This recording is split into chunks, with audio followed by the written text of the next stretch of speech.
ലോകം കണ്ട ഏറ്റവും ക്രൂരനായ മനുഷ്യൻ പിന്നീട് ലോകം കണ്ട ഏറ്റവും നല്ല ഭരണാധികാരിയായി മാറിയത് ഈ ഖുറാനിലെ ഏതാനും വരികൾ കേട്ടതുകൊണ്ട് മാത്രമാണ്.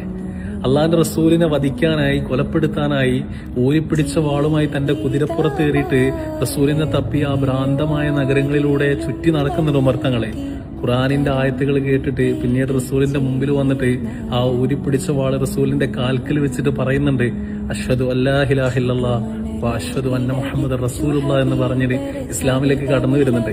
സ്വഹാബാക്കൾ അതിനുശേഷം പറഞ്ഞത് ഉമർ വന്നതിന്റെ ശേഷമാണ് ഇസ്ലാമിന് ഇത്രത്തോളം ധീരത വന്നതെന്നാണ്.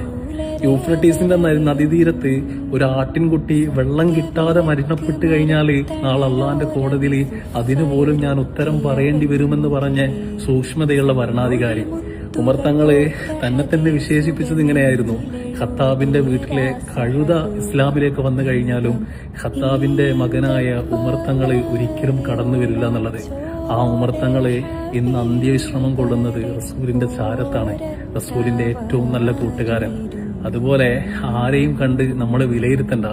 ഇന്നല്ലെങ്കിൽ നാളെ ഉമറിനെ പോലെ നിങ്ങൾക്ക് മാറാനുള്ള അവസരം പടച്ചോൻ കൊണ്ടുതരും. ബിലീവ് അല്ലാഹ്.